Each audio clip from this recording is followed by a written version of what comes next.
حضرت عمر فاروق رضی اللہ تعالیٰ عنہ مسجد نبوی میں نماز پڑھنے لگے تو دیکھا ساتھ والے شخص کے منہ سے کچا پیاز کا بو آ رہا تھا. آپ نے کچھ نہیں کہا، ہاتھ سے پکڑا، باب بقی سے نکلے، سیدھے سامنے جنت البقیع ہے، وہاں لے جا کر قبرستان میں کھڑے کیا اور کہا تیرا جگہ یہ ہے، یہاں کھڑے ہو جا، بقیع الغرقد تیرا جگہ یہ ہے، یہاں کھڑے ہو جاؤ.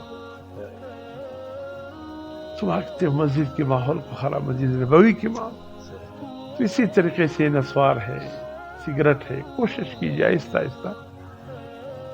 ایک دم کوئی گناہ نہیں جڑا. ہمارے وہ حج کے دوران ہوتے تھے، حاجی صاحب حج کے لیے آئے، احرام یعنی احرام کی حالت میں ہوتے، ایک سگریٹ بجھاتے، ایک لگاتے، ایک جگہ. کئی میر صاحبان تھے میرے ساتھ، میں نے کہا چھوڑ دو. میں نے کہا ایسا بسواد ہے، ڈبی اٹھا کر ڈسٹ بن میں ڈال دیا. تو تھوڑی دیر کے بعد ڈسٹ بن میں ڈھونڈ رہا ہے. یہ ایک دم نہیں چھوٹتا ہے، آہستہ آہستہ.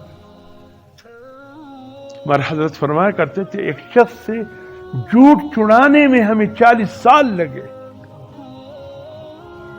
40 سال کسی انسان سے جھوٹ چھڑانے میں لگے. کہ انسان کہے کہ ایک دم میں یہ کام چھوڑ دوں گا، نہیں، آہستہ آہستہ آہستہ.